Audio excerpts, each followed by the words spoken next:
Okay, last time a couple of things I didn't quite squeeze into saying. I left you with this picture of the unimportance of constant factors. Even a constant factor of several million, by the time the amount of time gets to be significant anyway, even that kind of constant factor is down in the noise. But I should tell you there's an exception. And that is if you happen to be in the video game business, because those guys are always absolutely pushing the limits of whatever this year's hardware can do. So they really do worry about constant factors. But for the rest of us, no. The other thing was I showed you this frightening formula that talks about one function basically being bounded by another function. That f is, for large enough values of x, always less than or equal to some constant factor times g. But I didn't get to talking about the big theta notation, which is actually the one that we use mostly, that we're most interested in, because big O notation says f is bounded by g, but it doesn't say how closely. So take the function f of x equals 3, and the function g of x equals x to the xth power. Okay? Well, f is big O of g, but that doesn't really tell you very much because f is so much less than g. You really want to know about, how long is it going to take, not how long isn't it going to take. So the theta notation says f is in big theta of g if f is big O of g and g is big O of f, which sounds at first glance like it might be impossible because f can't be less than g and g less than f. But the reason that this is possible is this constant factor. So essentially what big theta says is that if you draw a picture of g, say it looks like this, and you multiply it by something, and you multiply it by something else, and somewhere in here lies f. So f might vary up and down a little, but basically f is within this envelope pretty close to g. And that's what we really want to know, is big theta. Confusingly, very often in the literature, they will say big O when they actually mean big theta, just to confuse you. But you're not going to do that. Okay, and the other thing I didn't say about time complexity last time is that there are certain families of time complexities that come up a lot in computer science. And you're going to learn again in 61B more than you want to know about this, but I'd like to give you a little bit of a sense of what they are. So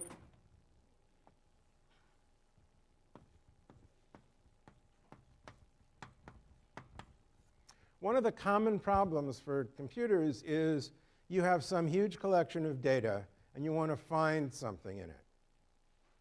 Okay, so I have the phone book and I want to find somebody's phone number.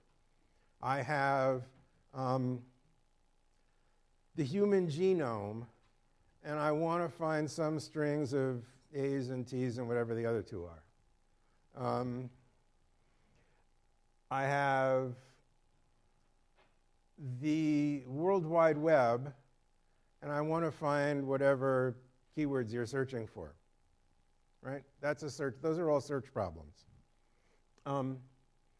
And so the most obvious way to do searching is you have all this data, and you look at the first thing and say, is this what we want? Nope. Look at the next thing. Is this what we want? No, etc.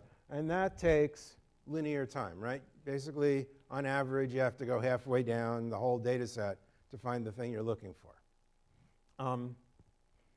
cleverer ways take time proportional to the log of n, which is a huge advantage. Like, you know, the log of 1,000 is 3, right, to the base 10? Or just, well, anyway. So it's a big difference. And typically the way those work is you get the data in some good order first. So when you're looking something up in the phone book, you guys don't look things up in the phone book, do you? You look things up on the internet. Who's seen a phone book? Great.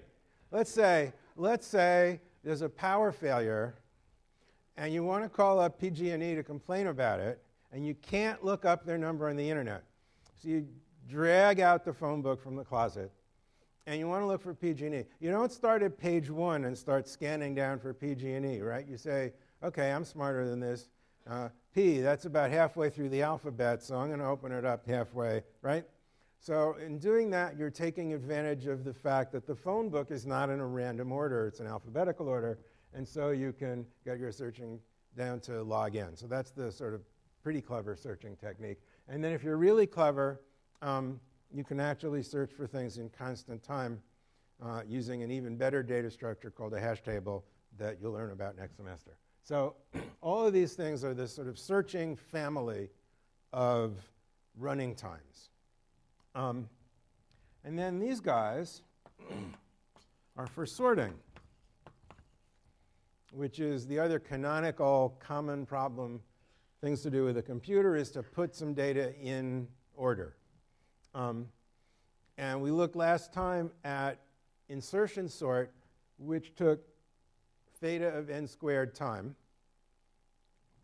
And all the obvious ways to sort take n squared time. The clever ways to sort take n log n time. Those are the ones that work by sort of cutting the whole data structure in half and sorting the two halves. But each of those halves you cut in half, et cetera. So that's where the log n comes from. And it is theoretically impossible to do better than n log n for the kind of sorting that works by comparing two values. See which one is smaller than which. N log n is the minimum. You can do better than n log n in special cases, of which my favorite example is, let's say we have the name and address of everybody in Berkeley, which is, 100,000 people, and we'd like to sort them by zip code. Okay? Well, the right way to do that is not any of these comparison-based sorts. It's you set up a dozen great big buckets on the floor, because that's how many zip codes there are in the city of Berkeley. Well, roughly a dozen. And you just take an address and throw it in the right bucket. And you can do that in linear time out of the 100,000 people. So you get to do that because the information on which you're sorting is only a piece of the complete address. If you wanted to get everybody's actual address, you know, so that there's as many addresses as people, then you would have to do one of these things. Okay, so those are the first two.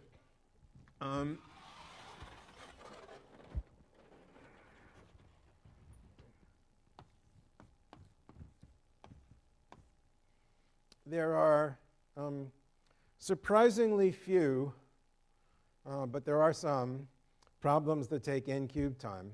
The canonical example is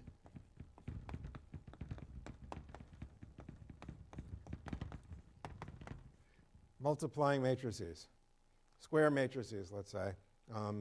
So an n by n matrix, if you remember how to do that, there's n squared elements in the answer, and each of those is the sum of n products, right? Everything in this row multiplied by everything in that column. So that's n cubed multiplications that you have to do the matrix multiplication. There is an extremely clever, complicated way to do matrix multiplication that is theta of n to the 2.7 something. It's not E, it's some ugly number. But, basically it's n cubed. And then, here's the important point, there's a huge gap. Somebody's going to tell me I'm wrong with some example or other, but to a first approximation, you never see n to the fourth problems or n to the fifth problems. After this, we get to exponential time problems and factorial time problems and the occasional n to the n time problems. How many math haters in the room? A few. You understand, right, that 2 to the n is way, way, way, way, way bigger than n cubed? Like, grows much, much faster? Even the math haters know that, I hope. These problems are called intractable, meaning, yeah, theoretically we can write a program to do these things, but in practice, for significant sized data sets, the program would never finish running.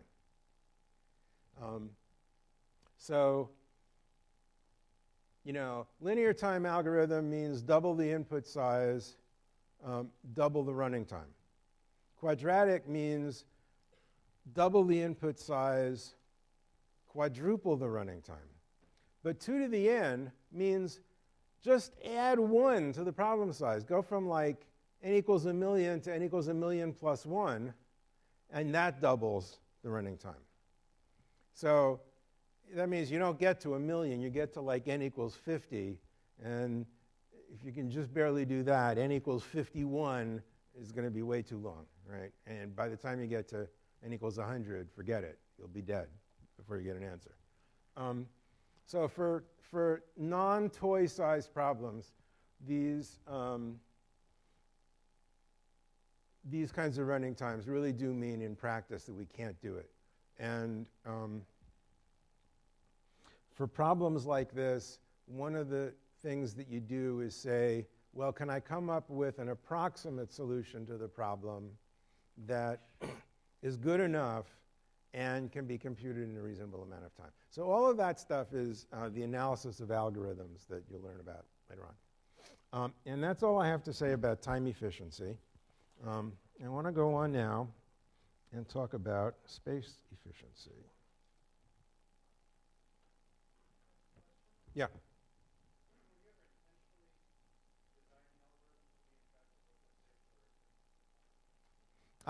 Okay. Question was, would you ever deliberately design an algorithm to be intractable, say, for cryptography?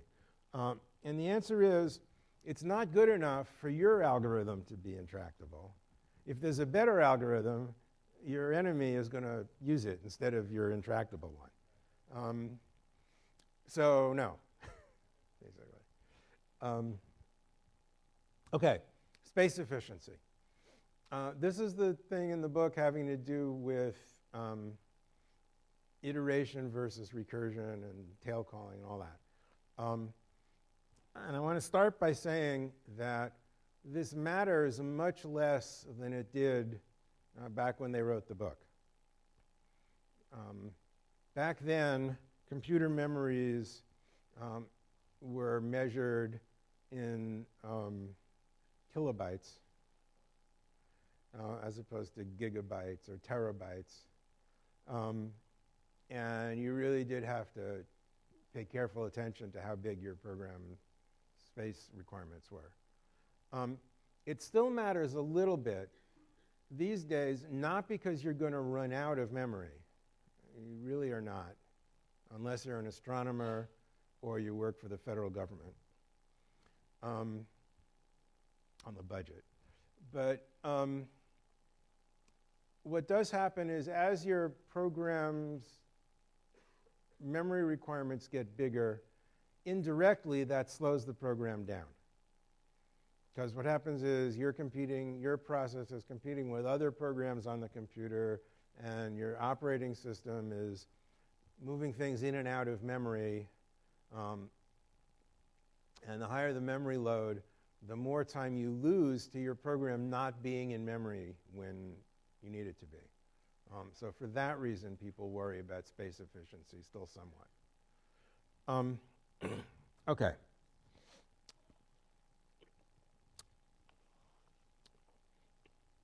So the other piece of background to this topic is when I was your age, I bet you never think you're ever going to say that to anybody, right? When I was your age, Lisp, the language of which Scheme is a dialect, had kind of a bad reputation for doing everything through procedure calling instead of having specific iterative mechanisms like for loops and while loops, like that language you learned in high school, because procedure calling was viewed as being very expensive. And therefore, Lisp was viewed as being unsuitable for practical problems. And the big sort of top-level point here is that you can write a program using procedure calling, using recursion, as the means of expression, the form in which you write the program. And it still can come out with the same efficiency that you would have gotten from a wired-in iterative construct, provided that your algorithm is basically iterative in the first place. As if you would have written it iteratively, in some language with for loops, we can get iterative performance even though you didn't write it that way in Scheme. So up here we have two different versions of procedure count. What count does,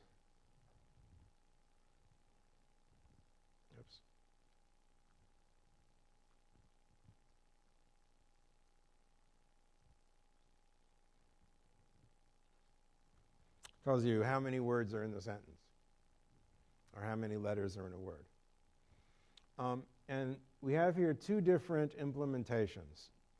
And the first one, they're both recursive procedures. So here's a recursive call to count in count. And this second version of count has a helper function, iter, and here's the recursive call to iter. So there's a recursive call both ways. Nevertheless, even though these are both recursive procedures, that is, the form in which you write the program is recursive for both of them, the process generated by these two programs is very different. And the first one generates a recursive process. The second one generates an iterative process. So, to understand all that, you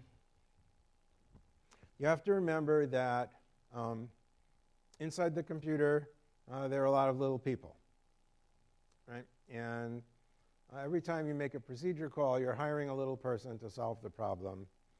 And there are lots of little people that know how to do the same procedure. And when you call one, you give it different input values to work with in its arguments. And so they're doing slightly different jobs, but all running the same algorithm. So in the first version, it works like this. I'm going to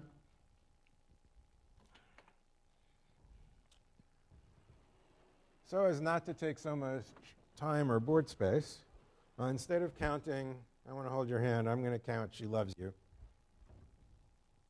So I'm going to hire Charlotte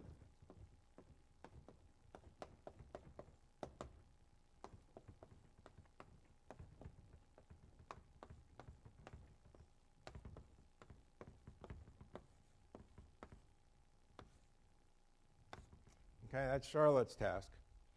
And Charlotte says, is the sentence empty? No, it's not. So I have to do +1 and then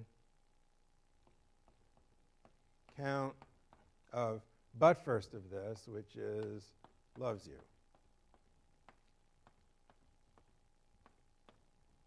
Right?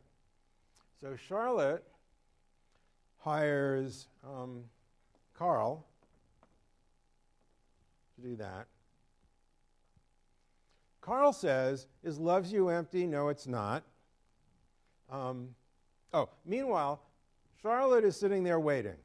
Right? Charlotte's twiddling her thumbs, waiting for Carl to do the job. So Carl says, loves you isn't empty, so I'm going to do add 1 to count of but first of that, which is the sentence you. And Carl hires Kathy to do count of you. Right? Charlotte's waiting, Carl's waiting. Kathy says, is you empty? No, it's not. So I'm going to hire Charles. Oh, wait, I have to do +1, count, that's a parenthesis, of empty sentence, and hires Charles to do count of the empty sentence. Okay? Everybody with me so far? Great. Charles says, is that empty? Yes, it is. I return 0. Here, Kathy, here's my 0. Now, Kathy says, add 1 to that 0. It gets 1. And so Kathy hands a 1 to Carl. Carl, in order to do count of loves you, says +1 to the 1 from Kathy, says, okay, count of loves you is 2. Charlotte is doing +1, whatever I get from Carl, that's a 2, add 1 to it, 3, Charlotte returns 3. To Alonzo, who prints it out at the scheme prompt. Okay? So, as we're doing this, really, no work is being done on the way into this recursion. It's only when we get down to the empty sentence that we start with 0 and start adding 1, adding 1, adding 1, adding 1 on the way out. And so each of these little people has to wait for the next one in line to return a value. All right? Now, each of these little people has to remember what cent is and, where I came from and everything. And all of that information takes up room in the computer's memory. So when they're all waiting, when we have 4 little people all waiting for each other, that's 4 chunks of computer memory in use for this computation. Okay? So this isn't a question about the running time, it's a question about the memory use, which is linear in the size of the problem. Yes?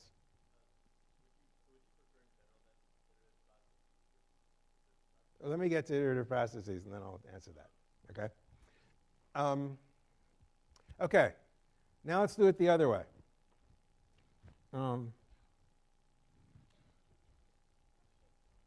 Yeah.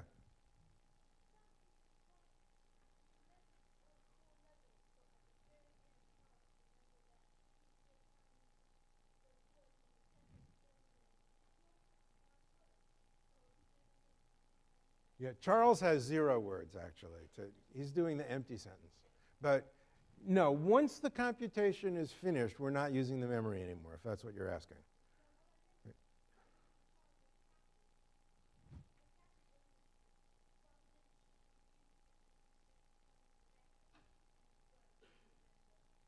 Okay, each little person has pockets in which they keep information.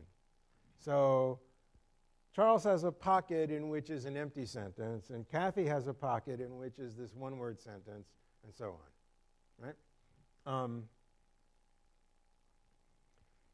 Now, you're right, in this simple example, it doesn't matter so much what the sentence is. Once they've made the recursive call, all they really care about is waiting for the answer, right? And then, who asked me? That's the important thing that they have to remember is who asked me for this answer, right?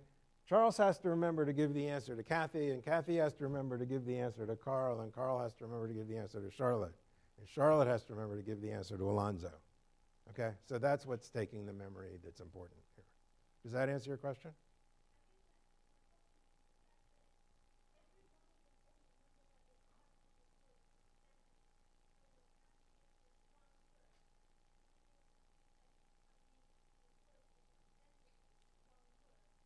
Oh, I see. Okay.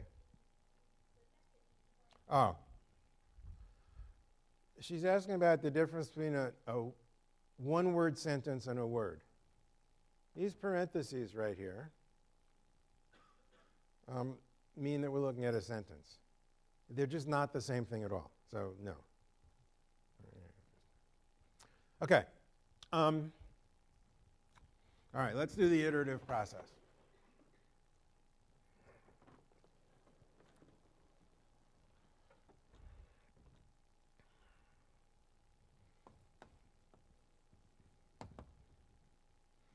Carol is given the task, count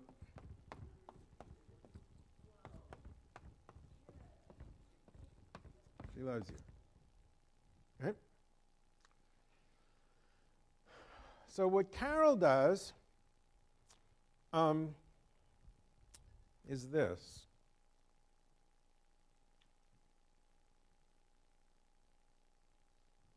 Iter sent 0.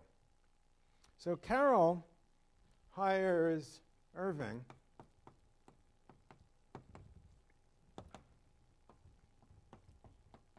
to do iter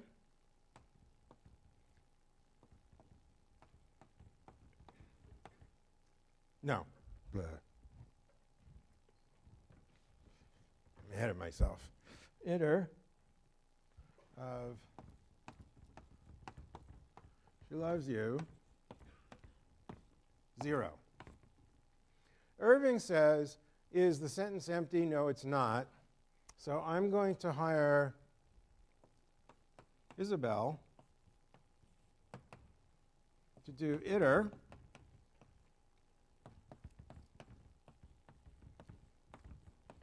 loves you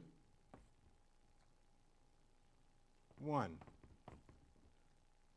Isabel says, is it empty? No, it's not. So I'm going to hire Ichabod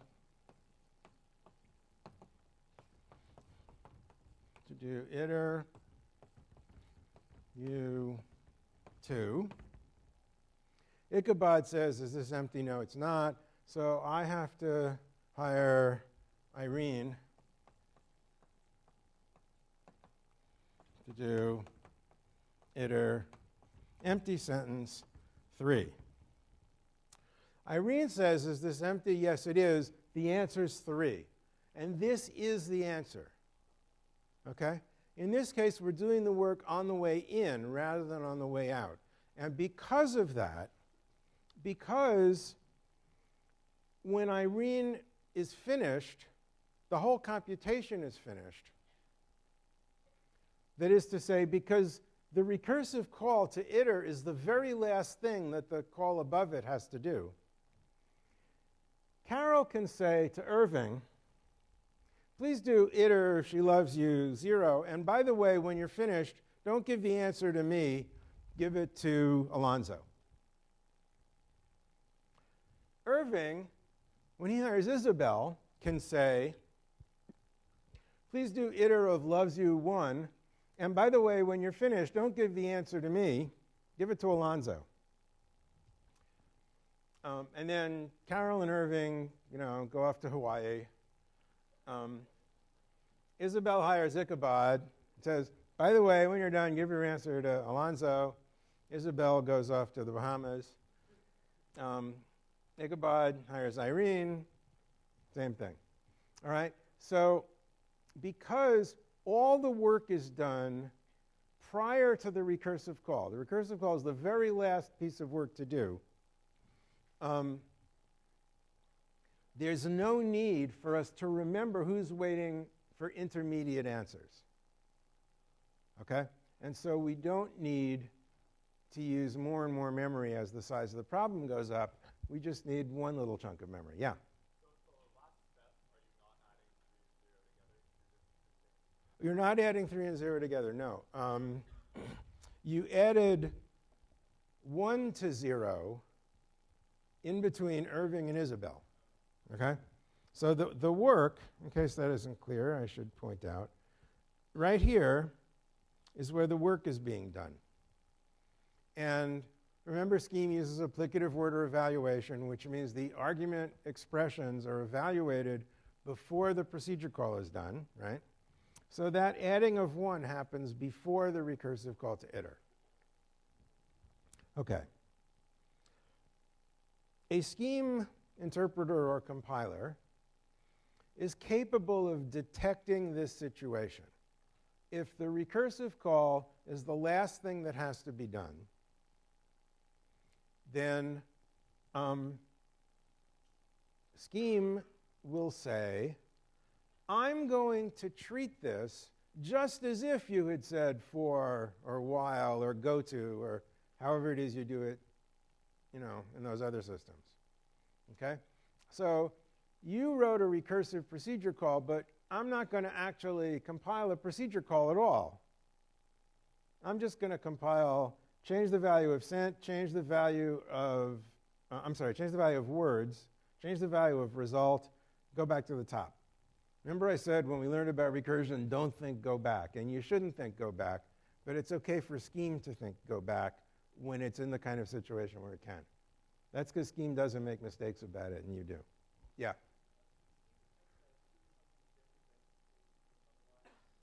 Yes. The question was, is scheme doing something different than it would have done otherwise? Yes. It says, oh, look, this is a tail call. So I'm not going to do a recursive evaluation. I'm just going to, change the values of things and go back and do it again. Yeah? So like, the A, when you load it into the interpreter, how does it know which count you're calling? Oh, I'm sorry. The question is, when you load it into the interpreter, how does it know which count you're calling? You wouldn't load this file into the interpreter with 2 definitions of count in it. There's only 1 definition of count. If you did do this, whichever one you did second is the one that's there. And then why did you define iter inside of the second count instead of doing it as Okay. Why did I make iter an internal definition instead of a separate procedure? Because nobody's going to use this iter except count. It only makes sense for counting, right? And so for one thing, it's just cleaner because it keeps the definition with the use. And also, if I had wanted to make it separate, in order not to get in trouble with something else called iter for some other little procedure, I would have had to call it count iter or something, and that would have taken 6 extra keystrokes twice. So it's just easier. But it's not crucial. It's not a requirement for tail call elimination. Yeah? No. He's saying, isn't it going to be less efficient because you're defining it over and over again? We will talk much later about how an interpreter works, but for now, just take my word for it. No. Yes? You're next.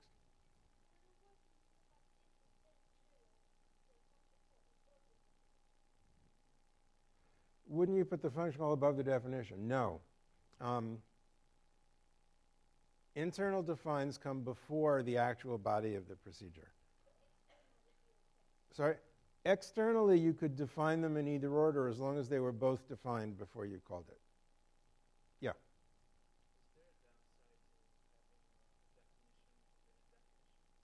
Is there a downside to internal definitions? Yes. Not an efficiency one, but a debugging one. You can't easily trace an internal defined procedure. You can't say trace iter at the scheme prompt because there is no iter at the scheme prompt. It's only inside that procedure. So it's easier a little bit to debug if you don't. Yeah. Okay, so like what, in the recursive way of doing it, when you call the function recursively, you're like using it in the procedure of like add one, right? So it's doing like plus one count. Yeah. Right? Yeah. So Yeah. it's Yeah. like you're calling it recursively, then you have to like do something with it. Whereas when you call iter, because it's just at like the end of things, just trying to return results, and just telescope and just like Yeah. returns results. So he's saying this call to count, the recursive call to count, is inside the expression plus 1 counted but first of sent. And so after we get back from count, we have to still add 1 to the result. This call to iter, when we get back from iter here, there's nothing left to do. Yeah. Now, it's not, just in case anybody was thinking of making this mistake, it's not because this call to iter is on a line by itself. Lines don't count. A new line is the same as a space. It's got nothing to do with the notation. It has to do with what work still has to be done. In fact, here's something I'm surprised nobody's asked yet. This call to iter is inside a larger expression, namely this if. Right? So how can it be a tail call if it's inside an if? Who can tell me the answer to that? Yeah. Because if is a special form, and in particular, if's evaluation rule is it looks at its first argument, and then, depending on whether it's true or false, it evaluates either the second or third argument, and that's the end. So yeah, it's the special formness that makes this work. Okay, let me make sure I haven't forgotten to say anything. Oh, there's lots I've forgotten to say, but not about this. So is it okay if we move on? Yeah, good. I hope so.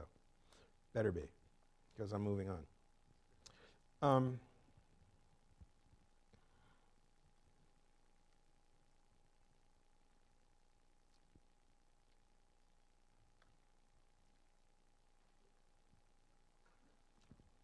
Okay.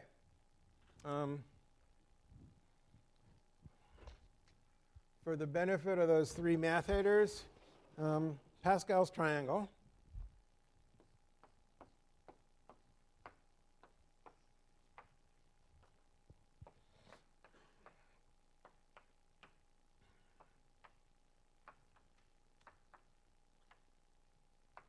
Etc. Each number here is the sum of the 2 numbers above it. Okay? Pascal's triangle is useful for a bunch of things, but I'm not going to tell you that because either you already know or you don't care. But I am going to show you this procedure, Pascal, up at the top of the screen. I'm sorry, except for the numbers at the ends of each row, which are always 1. So Pascal takes a row number and a column number counted from 0 in both cases. If column is equal to 0, that means we're looking at the left edge of the triangle, and the answer is 1. If column is equal to row, that means we're looking at the right edge of the triangle, and the answer is 1.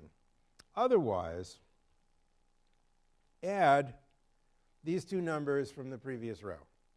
Okay? So this procedure very straightforwardly says what I just said to you at the board about how to compute Pascal's triangle. And so if I do the particular example that I circled up on the board, that's row 5, column 2, counting from 0, and sure enough, the answer is 10. It's not 5 times 2. Here's like, just to prove it to you. There.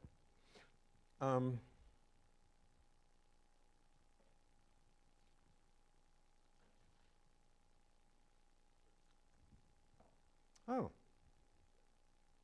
this is interesting. That took quite a while, didn't it? Why? Because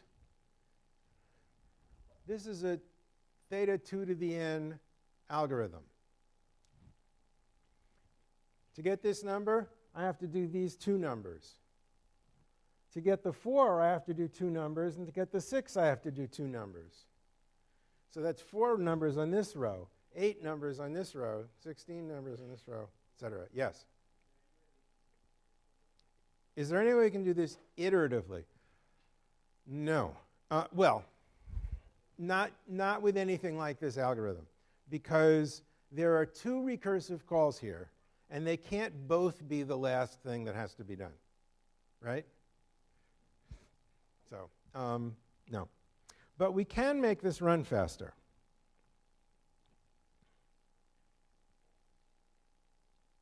Oops.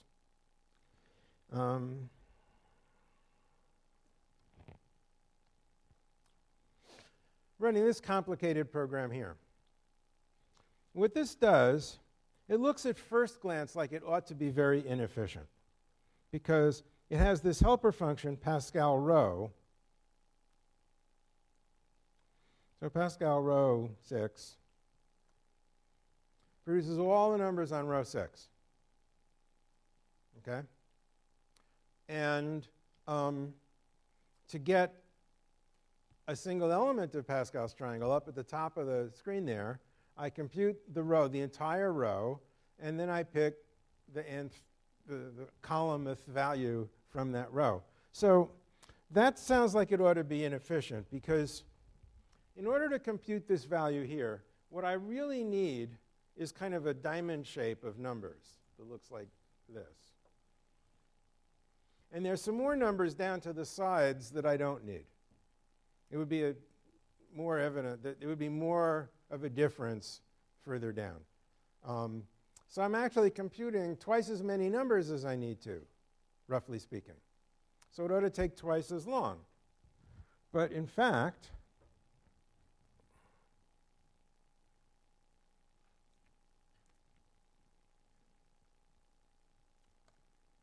it takes no time.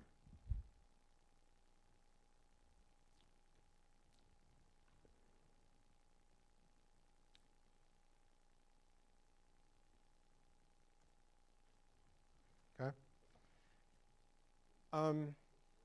Why is that?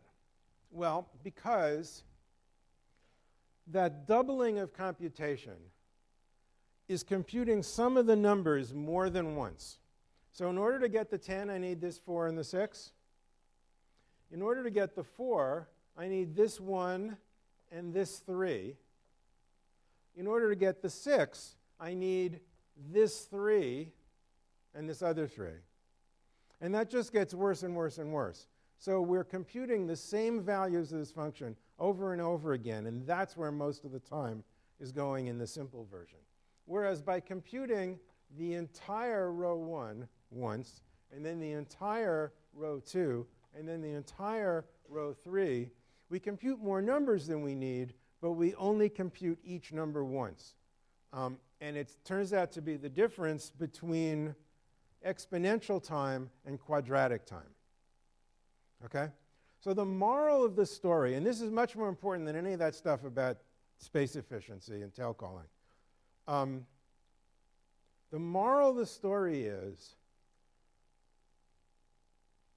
you have to think hard about what's making your program inefficient and how to achieve a better order of growth. And it's the order of growth that you want. This code is much more complicated. So the constant factor, if you look at this versus the original version, the constant factor is going to be greater. But that is so swamped by the fact that it's quadratic versus exponential time that it doesn't matter. Next point. For those of you who didn't hate high school math, you might remember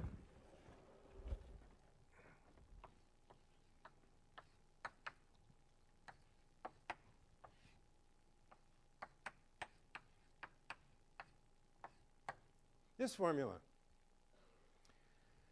which is a formula for computing one of the elements of Pascal's triangle without looking at the row above it. You just take which row you're in, which column you're in, take the factorials of these three numbers. How long does it take to compute factorial? Theta of what? N. How long does it take to compute three different factorials? Theta of what? N. Okay? So this, if you know this formula, you can do it even better than n squared. You can do it in linear time. Right? So the moral of the story is an ounce of mathematics is worth a pound of computer science. Okay? Now let me answer your question from before that I promised to answer about should you prefer iterative because it's more efficient. My answer to that is no. And that's because, let's go back to these two examples. When I read this, whoop, that wasn't what I meant.